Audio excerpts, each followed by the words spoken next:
Hello, this is Jasmine George, your female field guide. We've got another fantastic NBA crossover segment. With yours truly, Tameka Poland on a Meka Minute. Hello, welcome to Female Field Guide. My name is Jasmine George, and this is Tameka Poland, another NBA crossover Meka Minute segment. And it's special this time, guys, because it's the 2012 NBA All-Star Weekend in Orlando. I am so ready and so excited to just dig right in and talk to Meka about everything that's going to be taking place this weekend. And first, we want to give you some fun facts, a little bit of history. This marks the 20-year anniversary that Magic Johnson announced that he had HIV and he had to abruptly retire from the Lakers. But they asked him to come back and they asked him to play in the All-Star game. And it was such an emotional time for Laker fans, Magic fans, and those who just love the game. And there's been some cool things that's developing with regards to Magic's camp. And Meka, share with the fans what's going down.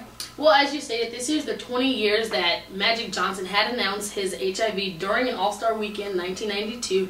But the good thing about it is that most people that do end up coming up with AIDS or the HIV, they don't even make it out in the first year, let alone 6 months. So to see this man walking around and becoming the big business guy that he is, it is very amazing. It's so pleasing to Laker fans around, and it's just good because he's still in good health. Absolutely. He came up with the Magic Johnson Theaters. He's got Starbucks. I mean, the list can go on and on and on. And so the good thing about it was ESPN is doing a documentary on him. They're calling it The Announcement, and it's going to air in March, and it's going to be what happened that led up to Magic Johnson, having to say that he was going to retire. Wow. And I mean, it's going to be so touching and it's emotional. But you guys should really check it out. So in March, they're going to come out with it. The Announcement. The Announcement. We'll definitely keep you guys posted about that. Well, let's talk the rosters, for goodness sakes. I mean, the fans vote, and it's such an exciting time for, especially first time, guys getting on the squad. But, the East and the West, they've got their veterans. They've got their superstars. I'm going to talk the East roster. You have your usual. You got the LeBrons. You got the Carmelo Anthonys. You got the D-Rose. And now they're healthy. Of course, Dwight Howard, the disgruntled big man out there in the East. And Meka, talk a little bit about the West roster, and then who got snubbed, in your opinion? Well, the funny thing is the West roster includes half of the Laker players, half of the Clipper players. Yeah. You have the Kobe's, the brand new Andrew Bynum. You have the Chris Pauls. You have Kevin Durant. Yes. That came in. Now, this man can shoot from any area on the court. Don't forget Blake Griffin. And Blake Griffin. Lob City. Lob City. Let's get some lobs, guys. This is the West. Let's represent correctly. You know what I heard? What? I heard that the Lakers actually are leading the league in lobs. What is that about? Okay. Enough of that, okay? Meka, who got snubbed in the East and the West? Your opinion. I mean, there's so many wonderful ball players, but who got left out of the roster that should have been there this weekend? Pau Gasol for the Lakers, absolutely. This guy is consistent. He comes out and plays hard every night. And if he gained 20 pounds, he'd be the toughest. You could put him in the category of a Dwight Howard and Andrew Bynum. Now, we're going to go to the East. And I do believe at one point Rajon Rondo was snubbed. But on his 26th birthday, happy birthday, he gets a text that says, hey, due to the injury of Stephen Curry, you are now in the skills challenge. This is probably what it did. This is probably what it did. Because this is what I'm doing. He's one of the best point guards out there. Absolutely. Okay? No, he is. I'll give you that. He makes it happen. He just surpassed John Stockton's assist. I mean, he's amazing. So I'm happy that he will be there participating, representing for the point guards. But yes, I do believe that the 3-point all-time leading scorer of last year, Mr. Ray Allen, did get snubbed. Absolutely. Finally, we agree on something. This man, he didn't take the record 10 years ago, 5 years ago. Last season, it was fantastic. Reggie Miller was covering the game. It stopped, okay, and he went over and he embraced Reggie Miller. It was just last year, the reigning all-time three-pointers. His shot's like butter, okay? Like butter. So there you go. Well, I don't know. Who do you have actually? There's some great ball players that are going to be doing the three-point contest. Who do you have, Meka?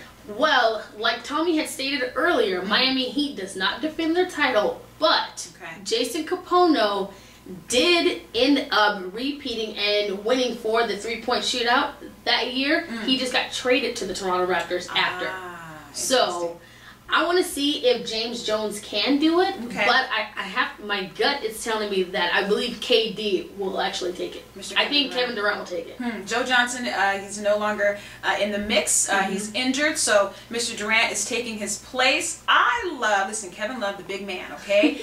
He's supposed to be down low, and he's draining threes. So I feel in the finals, Kevin Durant and Kevin Love. And I got Mr. Love. I'm going to take Mr. Durant. Once again, we cannot agree. Another event that we want to talk about, we touched upon a little bit, Rajon Rondo, the Skills Challenge. These are for the best and brightest point guards in the league. As a former point guard, this is one of my favorite events. Who do you have taking this crown? You know what? He's been quiet, but the team's still been doing good. I'm either going to go with a Tony Parker or with a Darren Williams.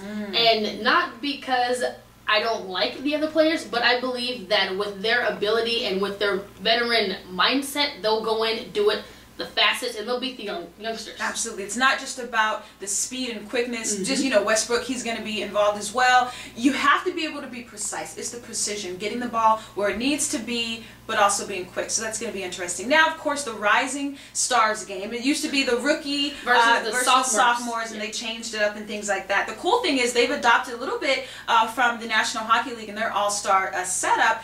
Team Shaq, he's the captain. He picked the teams, and then a Team Chuck, Mr. Charles Barkley. That's just comedy, just those two names in one sentence. But Team Shaq, hey, Jeremy Lin, Blake Griffin. I'm a fan of all those players. Also, Team Chuck. Kyrie Irving.